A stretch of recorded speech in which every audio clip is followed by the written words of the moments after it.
Welcome to Life Beyond BS, where we ditch the belief systems and the bullshit and get real about life. Here it's about awareness, choice, and creating joy that actually lasts. No perfection, just honest talk and powerful change. I'm your host, Heather McNally, and let's get into it. Hi, everybody, and welcome back to Life Beyond BS. I'm Heather McNally, your host, and today I've got somebody fantastic and really, really special. Her name is Jessica, and I met her through our co-mentors in the Mirror Mastermind that we're doing. And we're both going to be speaking at and attending the Real and Raw Liberation in February in Austin, Texas. And if you don't have your ticket yet, you need to get it because this is going to be the place with the most amazing energy in everything that we do. But let me introduce you to Jessica.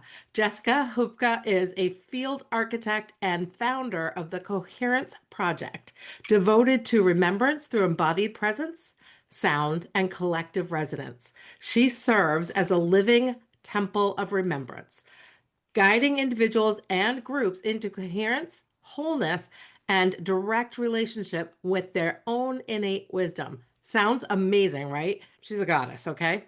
So she has some of her tools have been therapeutic massage, energy work, body alchemy, and combo and plant ally work. So she's going to tell us a bunch about that. Jessica, thank you so much for being here with me today. I'm so excited to have this conversation. Thank you for having me. So excited to co-create with you. Yes, it'll be good. So, So, why don't you tell me just a little bit more about who you are beyond all the accolades of who you are? Tell me a little bit about who you are behind those titles and what mm, you love. What do you do? oh, I get asked that a lot, and not very many people know what I do. I love what you said about the accolades. I think there's a very important piece to be spoken to with that. As we know, I call it the golden thread and the golden key, right? There's so many times that we look outside of ourselves for validation or Mhm. approval of the things that we already know. Like, how do I fit in this world? Like, somebody give me confirmation that I can step into my fullness of who I am, right? And that was a big piece that came in 6 months ago. I was up in Red Lodge, and we were at there's a ski resort, and it's in the middle of winter, so it's so quiet. And up until that point, I had been a healer. Like, I was moving out of it, but it was very much, I went from the healer as trying to heal myself through the healing of other people to I am now whole and healed. And now it's the expression of remembering wholeness. And then into, can I just exist in presence and have that be enough? And so as I was sitting on the deck, soul, spirit, God spoke to me and said, what happens when the healing is complete? And what happens when the work is already done? And where do you exist in that? And I felt a contraction in my body, and I was like, am I valid without the work that I do? The work Mm. that I do up until that point, that was the story.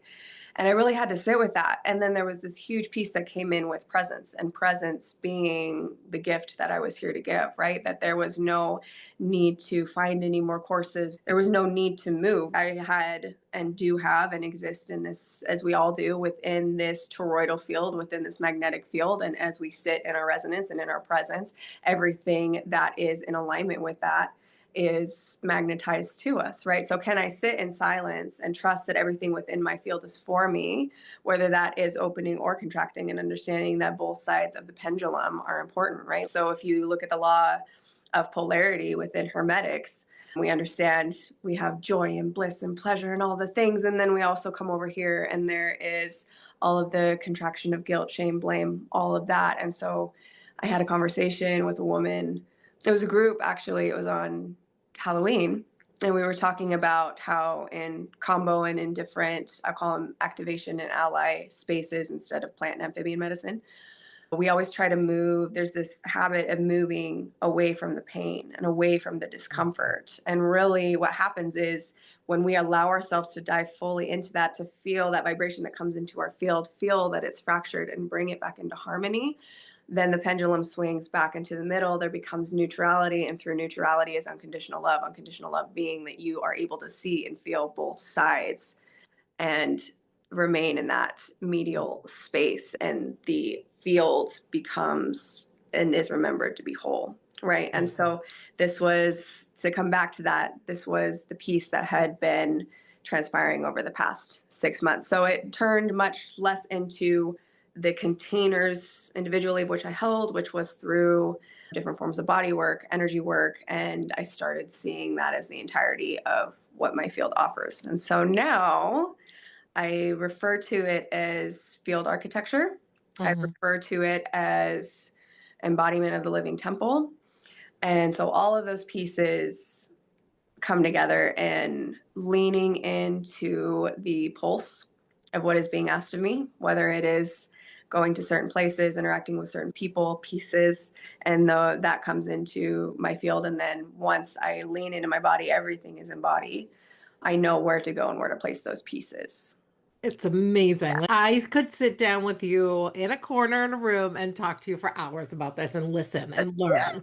It's Oh, beautiful. I find it so profound what you're talking about and the polarity. I mean, nobody here knew this, but we were talking before this, before we mhm. started recording, and I was talking about the ups and the downs in life and how you can't experience one without the other. And you have to feel it and have that marriage of all of it. I think a lot of people in Western culture, some people are starting to wake up to the fact that our body is our temple and our body is able to tell us so much more than we mentally, intellectually expect and understand. So you really tapped into that. So I'm wondering for you, have there been beliefs around what you carried in your body before you really got into this work that maybe helped you bring you into this work, that maybe helped you find who you were, where you Mhm. said you got to a point where you felt whole and who am I without this work? And now you've gone beyond that. But were there beliefs that you were holding inside your body that you feel ever held you back or maybe even led you to this? Mm, that's a beautiful question. Yes. Short answer. So, while I was in Austin this past week, this piece, this story that I've been sitting with over the past several months, over the past year, came through, and I got to retell that. And as we are on this pilgrimage, we had a partner and we were walking down the way. She invited us to choose a body part and give that body part full voice. Mm, And so I chose my mind, and my mind and my body had such a intricate and complicated relationship over the course of my life. And that being said, as I gave voice to my mind, I was able to feel in my body the disassociation that had been occurring for so many years. There was a distrust mm, in my body. I think that growing up with religious programming and even outside of religion, just all of the indoctrinations and structures and societal systems that we have that embed in our body, I was told one way was unconditional love. And then on the other side, and I realize the story that I have chosen for this lifetime is to understand both sides to bring everything into unconditional love. And so in my body as a child, I felt unconditional love. I felt the all, I felt source, I felt connection to all things. And then on the other spectrum, I was told what love was. I was mm, told how conditional it was. I was told that you love everybody, right? Like Christ says, love everybody. And then it still has the vibration of us and them. And mhm, so there was that separation in my body of, I am told by these individuals that are guiding me that this is the way that love is. And so it began to create a distrust in my body. And so I went from a fully embodied child to somebody who would start to logically think through things. Like I would try to problem solve, and then my mind, because of the incoherence, would tell me one thing that was within the structure, and then my body would tell me something else. And because I wanted to win love, because I wanted to, it was unsafe for me to question that, right? Because it was met with resistance. So in my young self, I learned to distrust what in my body felt as love and instead trust what my mind said was being told to me as love.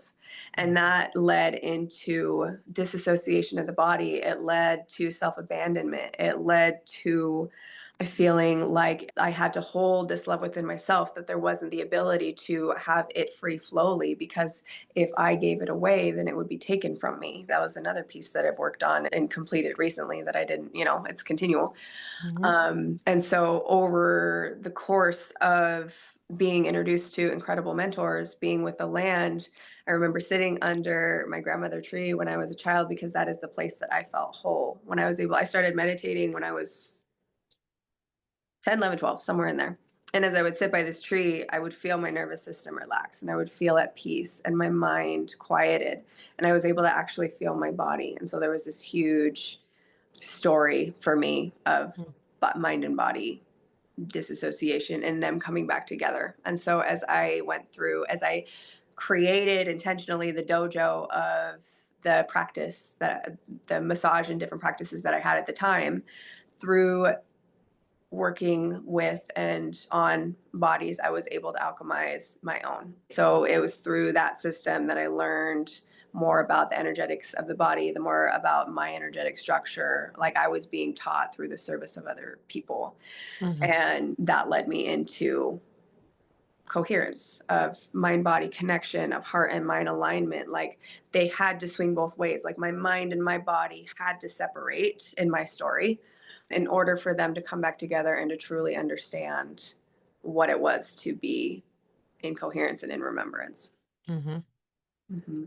Whew, my mind is blown because you're speaking so to why I created this whole podcast and what I want to Thank do you. in this world is to make people understand that we have these belief systems placed upon us, even by people that are meaning well, Mm-hmm. because this is what society says. This is what you need to be. Each society, each country, we all have our own cultures, and it's rude to do this. You need to say this. You need to love everybody. You need to hug everybody.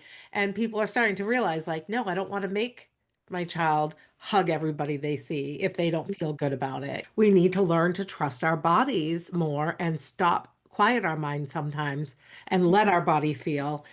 And it's all about going beyond, for me, it's the belief systems and the bullshit that society puts upon us that changes us from, like you said, that child that was whole, that was loving, that was full of life, into an adult that has had these things placed upon us because this is what society says is acceptable, this is what's not acceptable.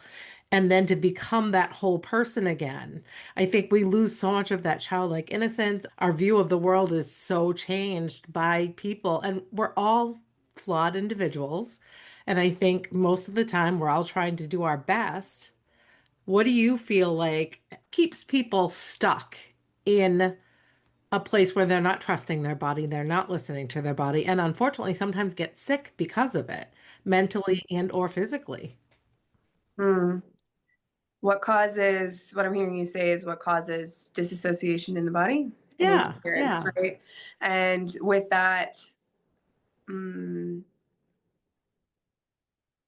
so many pieces. Societal Mm, structures is what you gave voice to, and mhm, I would call that fragments that within the body that are being mirrored outside of yourself so that it can come back to home, right? mhm, And so when there is dissonance within the energetic field, and this is also collectively, there are individual things that we are working on, right? And then there's also collective pieces mhm, that we are bringing into coherence and into harmony. And so is so for like the all of the body pieces that we've been talking about, right? Like within my soul, those are pieces that I chose to navigate through and to bring into harmony to rise to my highest gifts. And so with that being said, whatever your soul mission is, whatever you came here to do, you will have those pieces that are going to swing you to both sides of the pendulum so that you can incorporate, so that you can bring that into coherence, so that you can be the living field of remembrance of what that field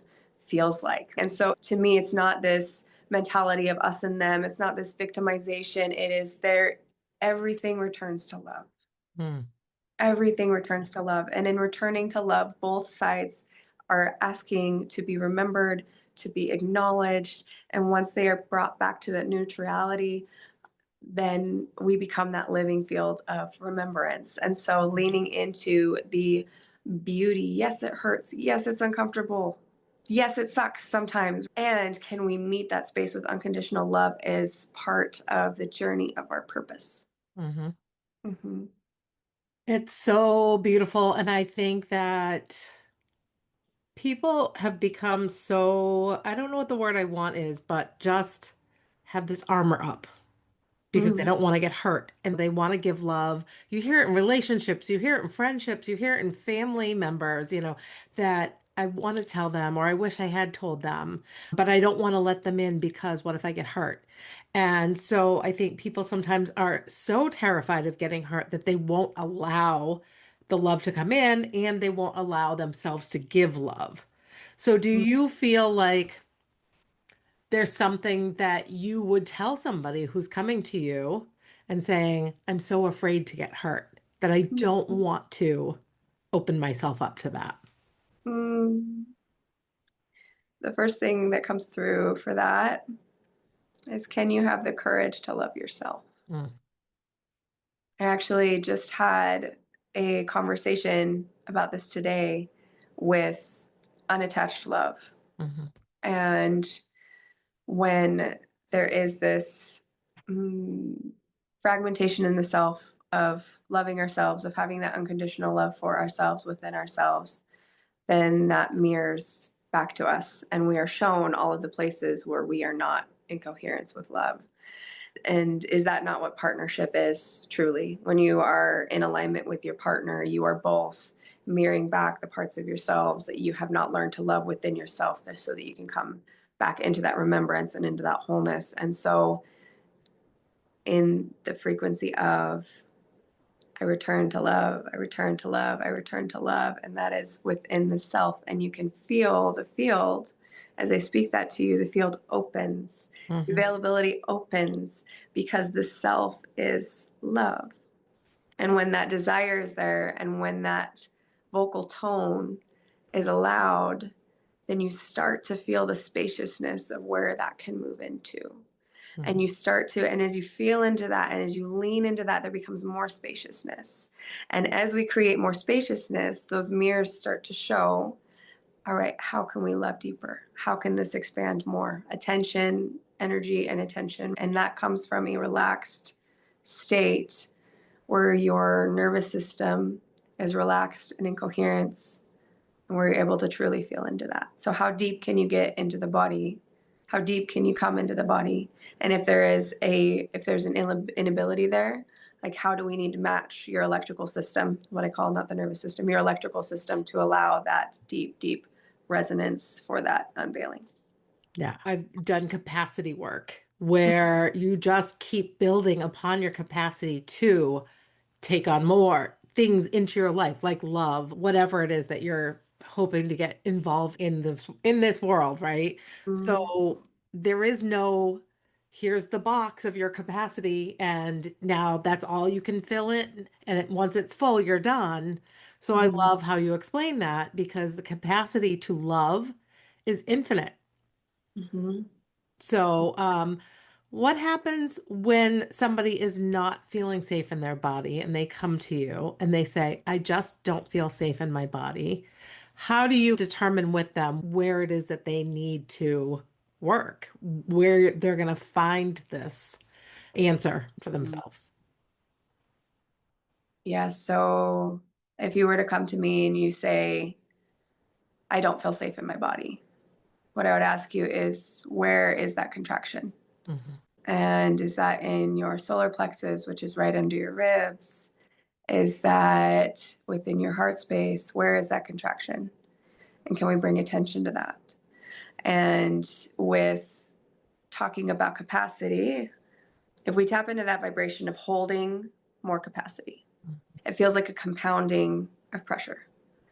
And there's a difference between the compounding of pressure and holding more and opening more spaciousness, right? If we mhm, think about the void, if we think about a woman's womb, if we think about the black holes, all the things, these are the spaces of creation. So it's not more what more tools can I place in order to get further, and in order Hmm. to extract more. It's how much can I release and how open can I be.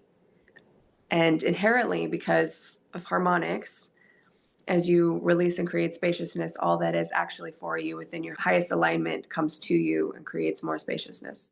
So it is, how can we create and invite the largest void possible within your body? How can we create that space for love, where those parts of you that have not been recognized are now recognized? Alchemize those. As we alchemize those through your awareness, they come into neutrality, right? And neutrality is void spaciousness. So how much of that void can we create into your energetic field? And a strong toroidal field is able to relax and spaciousness and have all things come to you, right? And then feel the pulse through your body of where you go next. And then you work in this pulse and you create in this pulse and you relax and you integrate. And then you feel another pulse and you go to this other pulse. And then you look back and you see the web that has been built around you.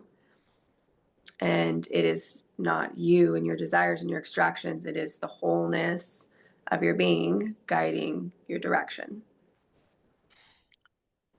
So, what drew you into this kind of work? Did you feel that society was telling you not to trust your body and not to trust what it was telling you? What, and then eventually you started to let yourself feel it, or do you feel like you've always felt this? Hmm. I always knew, Okay. as we all always knew, as we all Hmm. always know. Hmm. I remember my first mentor lived in Paradise Valley. I remember standing by her cherry choke tree and looking out at the sunset. And I remember Source God telling me, you're exactly where you're meant to be. Hmm. And throughout the course of my life, that same voice has come in, you're exactly where you're meant to be. No matter in the contraction, no matter in the expansion, and through following that golden thread and through that faith and through that trust, I've been able to see the pieces come through. And it's not planned, it's already Hmm. divinely orchestrated. Like you are being, like you're jumping into the river and you're allowing the river to bring you back into source. And so it's been a lesson of releasing control, Hmm. and everything that has transpired transpired organically. It hasn't been making the right decision and staying on the right path. And you can feel how contractive that is. Hmm. When you open completely to all that is, then all of the pieces come to you, and the momentum that comes from that, it will carry you so much faster and so much further. So it was learning to feel into the body, learning to ride the waves, and who I am the essence of my field now, how I work within the field now is has been moving through all of those pieces. Hmm. My soul had a mission before I came here, just like we all do. We all know that we came here for a specific purpose. So how can we surrender to such a level where that works through us instead of us controlling, trying to think that we are controlling the outcome of our lives? Yes, and surrender is very difficult for a lot of people, because we, I think, at least in our society in the US, are taught to control everything. Mm-hmm. And some people are very deeply spiritual and understand that surrendering can be a beautiful thing and accepting, but a lot of people want to control everything, and they find any talk about spirituality and things like this kind of on the woo-woo side. Have you encountered any of that in your growth and your experience and journey in life through what you're doing? And has that hindered you in any way, or did you just know and just say, no, I'm staying on my path? It's always been, I'm on my path. Hmm. And because I hold that resonance, the individuals who do come in that cause contraction are for my own alchemy as well. And then once that has moved through, then they vibrate out. And the people who are, they come in, and it's non-attachment to every person who's in your field. Like they're all mirrors, right? And the more that I attach to them, the more it, like if the story was to attach and to seek for approval And then there would continue to need to be that dynamic between the two until it comes back into your wholeness, your unconditional love, right? And if they do come into my field, it's very quickly, but no, have Okay. I don't have people. I stand in the story of everyone and everything that is within my field is for me. Yes, I love that. Mhm. So when a woman does start to accept this and to start feeling her body and stop abandoning her body, Mhm. what have you seen in terms of shifts and in terms of their life becoming what it is that they had hoped for or dreamed of, or even bigger and better than what they dreamed of? Mm. Always bigger and better. Yeah. Always bigger and better. And the reason, not the reason, but when I feel into that, it's always going to be bigger than you feel Mm, that's going to be, right? I remember when we had, so with the Austin talk, hmm I was standing in my kitchen and Natalia had brought it up to me. We were sitting outside next to this tree and we were meditating. And I was telling her about larger containers and expansion and feeling like I felt a shift right in my body. And she's like, well, we're doing an Austin event. You should come speak. And everything in me was like, yes. And who can I hold this? Like, who contraction? And so I worked through that for several weeks. I was like, this is something I saw 10 years from now, hmm here. And do I have the faith and the trust and the knowing within my body that what is here for me that is available to me is for me? If it hmm is within my field, it is for me within that time. It is fully resourced. I have the capacity to hold it, right? And this co-creation is being asked of me. So in that, and just to give verbiage to that too, when there is a piece within your field that is asking to be co-created with, what would it look like if we changed the frame of what can I get out of this, to there's this beautiful piece that is asking to be co-created with, and that creates an entirely different container. And so when there was a point where I was looking at my phone and I was about to send the deposit and I was like, whew, I know this is right, and there's still so many edges here. And through the course of my life, there are different ages of myself that pop up, right? hmm As guides, you would say. And so there's this version of myself, omnipotent self, that comes to me. She's in this white cloak and she shows up whenever really big, drastic pivots are about to change. And she looks at me with the most unconditional love. She wraps around me. I feel her energy and she says, you have no idea how good it's going to get. And all you have to do is say yes. And so this whole piece came in with the sacred yes of yes, there can be a contraction, and is a contraction of it's not for me, or, oh, this is going to stretch me to believe in myself even more. Like Right. I have the opportunity to step into this container and to fully embody that which I know has already come through. I get to remember in my body who I am through this experience. hmm And so learning to dance in that. That's amazing. And I have a coach that has become a friend also who taught me, and she said, when you're making a decision, you have to trust your body and feel into it and say exactly what you said. Is this feeling anxious, like a opening? Like, all right, bring it in. I'm anxious. And, I might have some thoughts about this, but does it feel like embodied or does it feel restrictive? And restrictive meaning, no, this isn't for me. So I've always felt those things in my body when I make a decision. I've always felt those things. Now it's the trusting in that. And I had the same thing when I met our other mentor, Claire, and she's like, are you interested in speaking? And my first thought was, hell yeah, I'm totally down for this.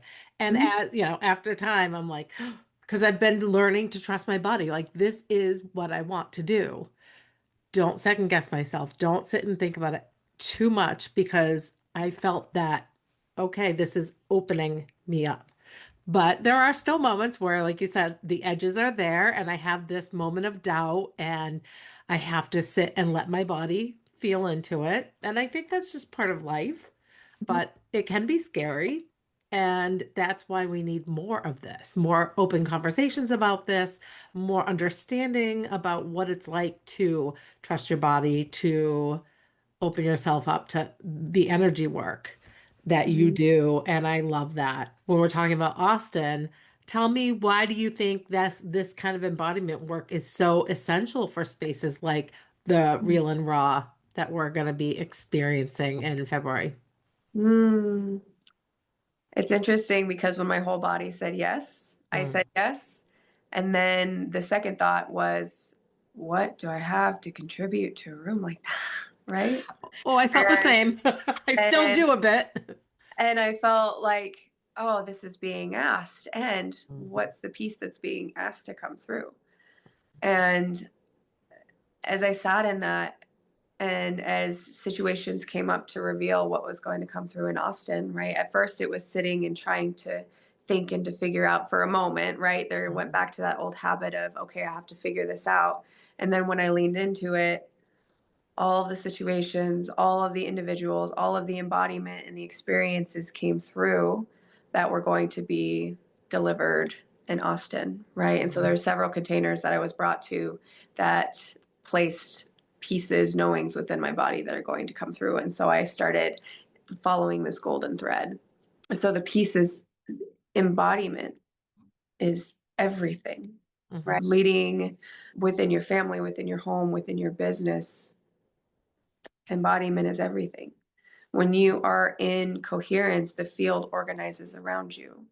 And when we talk about home, we talk about work, we talk about all of these different boxes that are within your life, feel how separate that feels, right? And when there is coherence within the field, they all become one united purpose. Mhm. And for me, coming into the temple of remembrance, coming into coherence, it is an individual field piece, right? But Mhm. collectively, like if you feel the field around a room of women like that, when we're all able to resonate at that same frequency of expansion, of going deeper into ourselves, of coming back to I am love, I am love, I am love, feel what is able to be created through that. And if you feel into a room like that, just normally without that framework, you can feel that there's an extraction. What am I getting out of this? What am I receiving out of this? What am I going to take home and apply into my business and apply into my home? And what if we came together, synchronized our nervous systems, held each other in that way? Mhm. That field is built, and then everything within your business, within your home, within your partnerships comes freely and easy because you've created spaciousness. So, how do we restructure? How do we remember how to spiritually do business? How do we Mhm. remember that our bodies and our field come first and everything else is a result of that? And so Mhm. changing the straight, it's changing, that's why I got stuck, reframing Yeah. the structure of embodied leadership Mhm. and what that actually looks like. Yeah, that's great. I do feel like people started talking in terms of life work balance. And I'd love your thoughts on that because, in my opinion, work is part of your life. Mm. Leadership is part of your life, your home life. Like it all has to come together. Maybe there are separate parts that you don't do this when you're at home, or if you go to a job, 9 to 5 kind of job, you don't necessarily bring it home with you, but you're still the same human being. I'd love your thoughts on a work-life balance like that. Hmm. Let's bring in the energy of fragmentation, right? And so as we bring in the energy of fragmentation, we feel how these fragmented pieces of home, work, life balance, right? Even we're saying them in a way that is putting them in individual boxes. Hmm. Feel that, and then feel back up, and then feel what it feels like within your life mission, within your soul purpose. Wouldn't every piece of the existence, the external world that you're co-creating with, all come into a single container? And so within the body, the balance of life is to be in balance with oneself. When you're able to tune into your body, when you're able to drop into your body, it becomes one unified field, one being that ebbs and flows naturally, without effort, with ease. And those mirrors that are outside of you within these individual boxes that we spoke to are all to come back to self, Mm. right? And so the separation is intentional. The one source became two to remember how to become one. And if we take that framework and we add it to every relationship, every interaction, it is all coming back to one. Mm-hmm. And so when we resonate at that level, that's why the body is first. And within the law of coherence, within the law of resonance, when there is a resonance of oneness, everything outside of you starts to shift into that. And then it becomes a game of witnessing how beautiful it can be. You're not forcing anything, you're not fixing anything. There is oneness within the body, and then everything mirrors outside of that. Mm. I feel like I just need to take a nice deep breath and just breathe it all in. Mm-hmm. So, when you see somebody who's really having a really hard time and they're feeling like everything is happening to me, not for me, they're not seeing the lessons in life because they have learned that things happen to them, that they don't have a good life, that everything is negative. It feels very heavy for them. It feels heavy for the people around them. What do you see in this person, and how could you start to help that person? Mm. So, the first piece that comes through is what are the stories that we're telling ourselves? Everything is vibration. Mhm, So, when you say, I have to go to work, when you say, I have to make dinner for my family, when you say, I have to meet this certain quota by the end of the month, that is a have to, that is an extractive. You can feel how tense that feels. mhm, And just switching it over to, oh, I get to do this. It's an invitation, it's expansive. And so the language that we co create with, even the word use, when we're using something that's an extract. mhm, So I invite, how are we co creating with our words? Our words are so powerful. And taking a moment before we speak and feeling into what those words are creating in our outer world. And just in that one thing, so much externally, but really internally, because it's what's being mirrored back, shifts. Do that for a week and then come back. Yep. And I can tell you, I've had that experience myself. So I was a very angry, unhappy human being at one point. And it was not about the world. I loved people, I loved experiences. I hated myself. Mm-hmm. And I actually would go to bed at night and think to myself, because I heard somebody suggest this, okay, I'm going to try it. Three things that you're grateful for and one thing you're looking forward to. And you can find anything. It can be, I'm grateful I had a good meal today. It can literally be anything. But once you start putting that gratitude and the words into your brain, and I did that for a week straight, and that led to me going to bed and not having to force myself to think of it because it started to come easier. It was like building a habit. You start saying these things, you start feeling it. And I actually went from staying awake for 2 to 3 hours when I went to bed, not sleeping through the night and waking up miserable because I had to get up and go to work, to, oh, I fell asleep a lot faster last night. Wow, it didn't take me 2 hours to fall asleep or 3 hours to fall asleep, to sleeping through the night and getting to the point where I woke up and I was like, oh, okay, I'm awake. And then I found myself singing in the shower one day in the morning. And I was like, wait a minute, who is this person? And that's the only thing I changed in that period of time. Mm-hmm. So the energy of what you're putting into your body, whether it be food, the people you're surrounding yourself with, the words that you're saying, the vibration of who you are in the moment literally changed me. And I love that words can change you. What you say, Mm-hmm. what you think, what you feel, what others say to you, what you say to others, when you recognize something beautiful in somebody else, say it to them because maybe they're not seeing that in themselves. And you could change their entire day by just saying, you have a beautiful smile. Mm-hmm. Yeah. Mm-hmm. Energy is everything.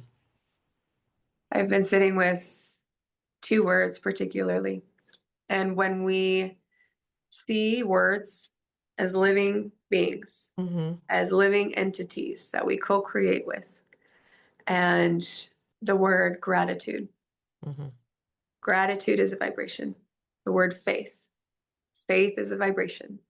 Gratitude being the inevitability of what is coming, and faith being the inevitability that it is already here.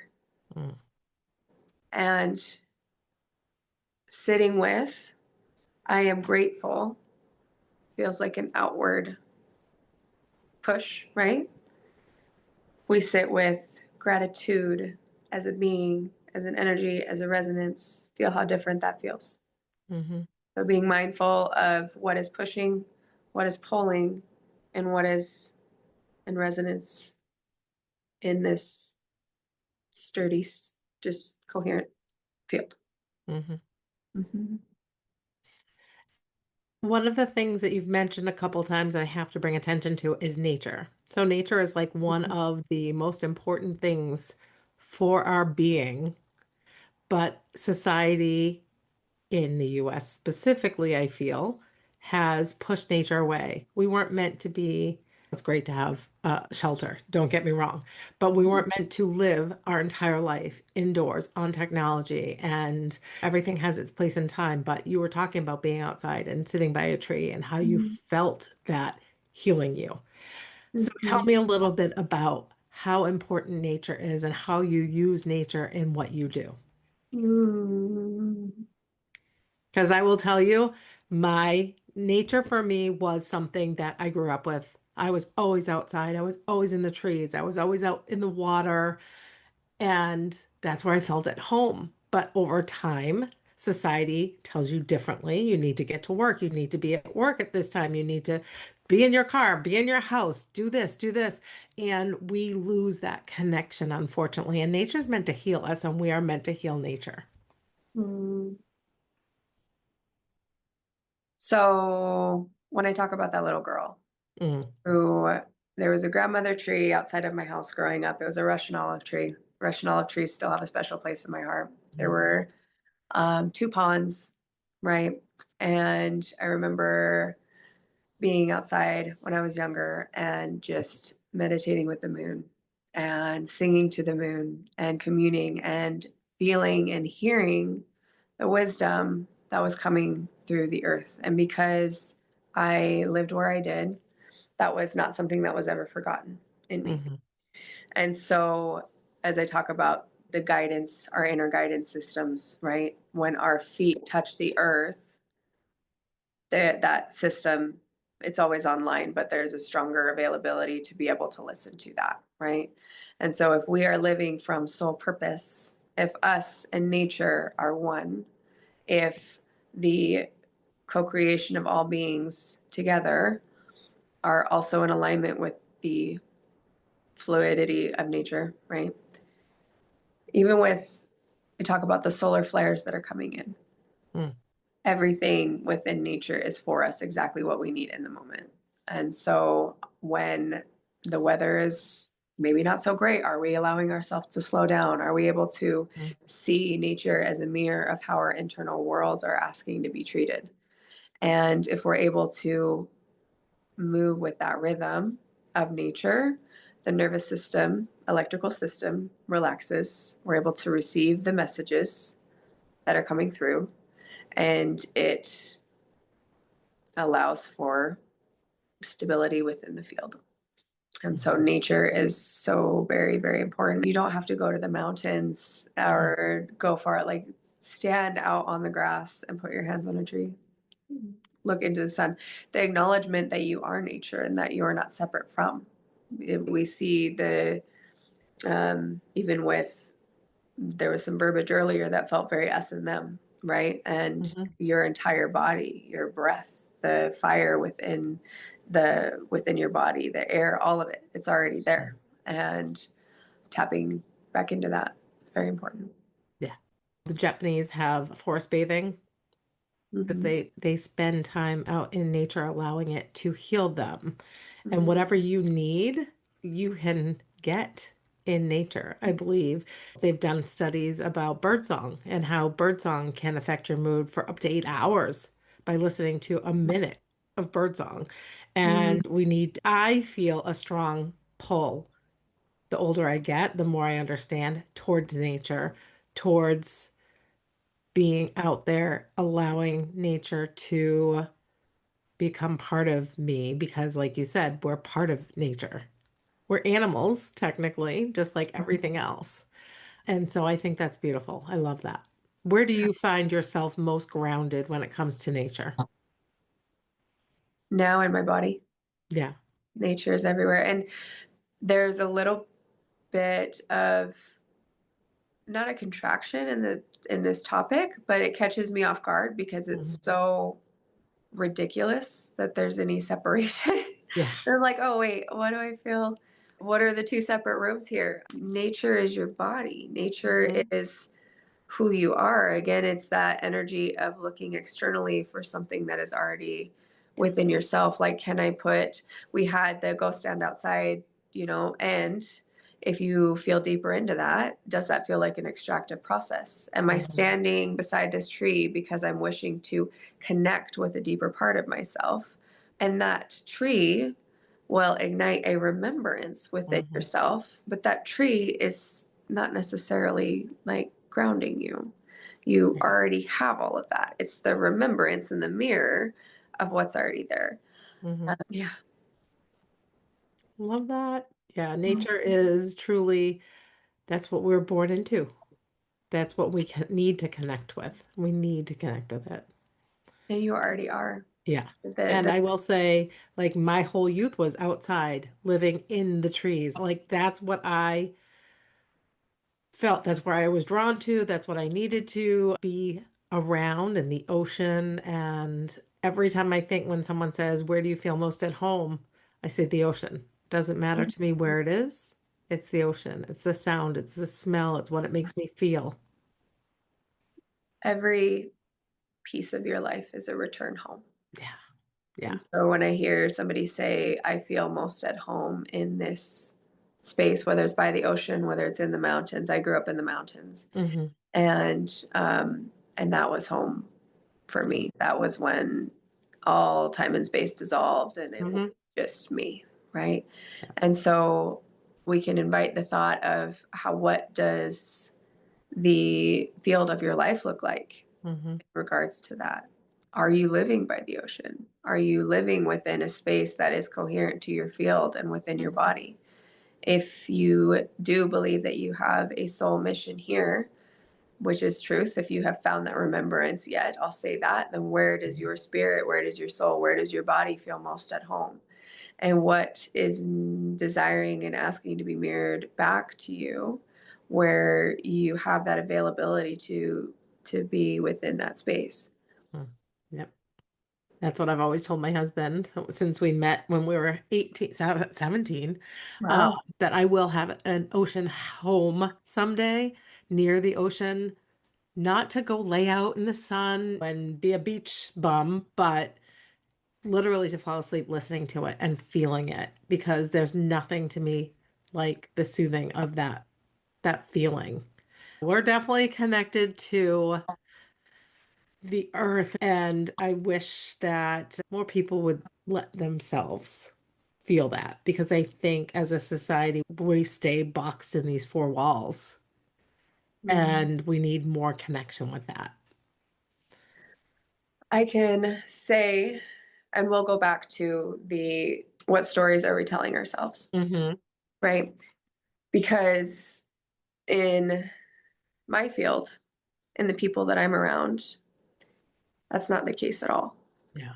And so I know individuals who are building incredible communities that are all co-living with living off of the land Hmm. and building temple structures and completely out of the current economic system. I know Hmm. individuals who, and that's happening all over the world. Hmm. And so are we able to let go of the old story and recognize the new story that is here, because there's really, it's like, what do you choose to be your reality? Are we going to Mhm. choose to believe that all of us are disconnected from nature, that we're living within these four walls? Or are we going to choose to believe, community, Mhm. resonance with the land? Like, what is our story? And then whatever we speak to be our story, when that resonates in truth, our external world will start to reflect that. We'll start to meet the people who are within those spaces, and everything changes. So, what's Yeah. And would you call it an awakening or recognizing? Because I have to be honest. So I'm in the Northeast. I'm in Massachusetts. This is like the education state. This is the go, go, go, the technology, the medicine, all of that. It's the epitome of hustle. And I think that more people are starting to try to connect more with nature and be out going for hikes and things like that. But I definitely see a different side. And I've been noticing more of like I said, I don't know if you want to call it a recognizing or an awakening, but I certainly know that in my area, if people are living off of the grid like that and not involved in the economy and whatnot, people are kind of like hesitant and what are you doing? You've lost your mind. But I do feel like people's attitudes are changing. So would you call this more of an awakening, a recognizing? What would you call it? remembering? Okay. Okay. Mhm. Yeah. And if we look back at the past 6 months collectively, Hmm. so much has shifted. Oh, yes. Anything, any person, anyone that I speak to, just like that. Yes. Hmm. Yes. We all understand. We all feel in our bodies. We all remember in our bodies what is shifting, and allowing that space to open and dropping in even deeper. If the impulse is go more, do more, Hmm. there's these frequencies that are landing within the earth, within our body. Our DNA is changing. The earth is Hmm. changing. Now, are we going to drop deeper and allow that to integrate and to land and to come into a field of remembrance? Or are we going to use that to try to create more and do more in the world? And Hmm. for me, when there's more creation and doing and forcing and extraction, there's only so far that that frequency is going to go, because that's no longer what is in alignment for humanity's evolution. Yeah. And so individuals are remembering that on their own, in their own timing, in their own Hmm. process. Yes, we'll call it a family remembrance. Yes. I think that's so beautiful. I feel like I've been seeing big changes. I do feel like I held on to so many stories for such a long time and didn't let myself feel the intuition and the energy, and I'm just breaking into it. And I've seen people changing. I've seen more, and maybe it's because I'm surrounding myself more with people who are more awakened and are remembering. But the more I surround myself with those people, the more I feel at home, if that makes sense. Anything can be at home, right? Living by the ocean, whatever. But the more I feel it in my body, and it used to be to me like, oh, that's really woo woo, and oh, I would never, and oh my God, that's so weird too. Now I'm like, okay, this is who I am, and I'm accepting this, and I'm putting it out there more, and I'm trying to learn more and educate myself more and feel more. I think that the more people I talk to, the more I'm hearing the same kind of message in different ways, that I do believe there's a big change happening in the world, which I'm excited about. I'm excited to see where that leads, and I'm excited for the world that it's happening. Me too. Yeah. I would say I would speak to the feeling of home, Yes. and intentionally where it feels like home, and following that. And there was a piece that of a very large and beautiful collective of sisters up in Montana. Mhm. And we, about a year ago, 2 years ago, 2 years ago, we started creating spaces together, and it was events and all of the things. And about a year after that, it very much came in that for a period of time, we were all healing It's Mhm. what the verbiage we were using at the time individually within the closed doors of our own home. And then we would come together once we were all put together. And then there came this piece within our community where we started to understand as we would come together in these spaces that we remember in 5 minutes what would normally take us 5 days Mm. together. And so, are we allowing ourselves to be vulnerable with the mirrors around us, understanding that the pieces that you may be working through are also serving me? And are we allowing ourselves to be fully seen and fully held? And I think specifically with women, there can be a story of I give, but there's not enough space for me to receive and to be seen, Mhm. right? And understanding that your presence and your vulnerability is a form of reciprocity, Mhm. right? And I was hugging a dear friend the other day and it came in and he was giving so much. And I was like, oh, and yes, I give back to you too. And then it came into my heart and into my spirit. My receiving this is giving back to him. Mhm. That the reception is the reciprocity. Yeah. And that takes two mirrors. Yep. So that asks for two mirrors. Mhm. Mm-hmm. And it's interesting because sometimes people want to give and never receive, but Mm-hmm. think about yourself when you give to somebody and you see them light up, whether it be a hug, a compliment, a gift, whatever it is, a ride to somewhere that they need to go and they weren't going to be able to make it, whatever it may be. How that makes you feel as the giver, and to know that somebody wants to do the same for you, to be able to receive that is so important. So Yeah. that's fantastic. What are you excited to give to women at the Austin experience?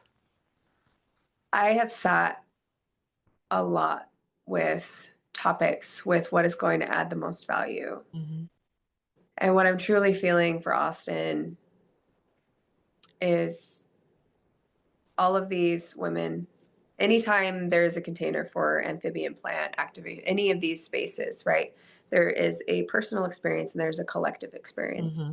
So every person that comes within that container, they all have a similar puzzle piece. So I have been in containers where 7 of 12 women's hips had gone out at the same time. There are Mm. collective processes that we go through together. There is a Hmm. trend and there is a pulse within every space. And so my desire is to feel into the field of what is asking to be spoken to Hmm. and give voice to that.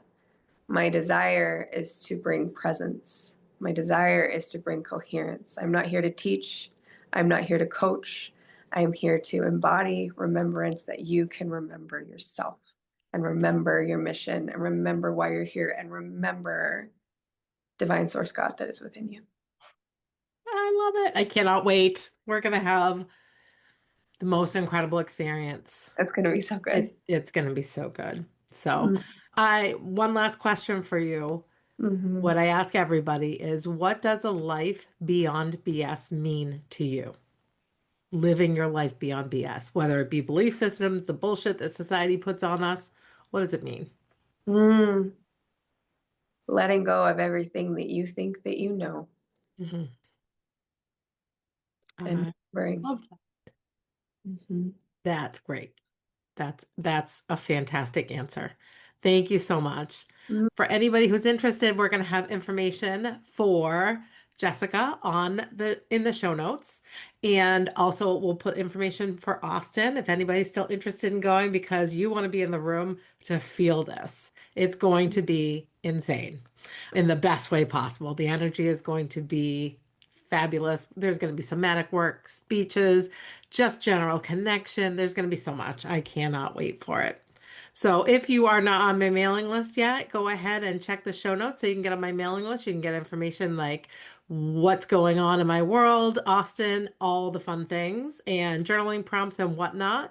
And also, I have my Happy, Healthy, Whole program coming up starting in January. What we want to do is help you breathe a little bit better and easier every day. So I want to thank you so much for sharing this space with me. My hope is that you walk away knowing that you have the power to choose differently. Go live fully, freely, and unapologetically. Your life beyond BS starts now. I'm so grateful you were here today. Remember, Your peace, joy, and happiness aren't found in the BS. They're found in your choices. If this episode spoke to you, please rate, review, follow, and subscribe, and share it with a friend. For ways to connect or work with me, check the show notes or visit heathermcnally.com. Until next time, keep choosing you and keep living your life beyond BS.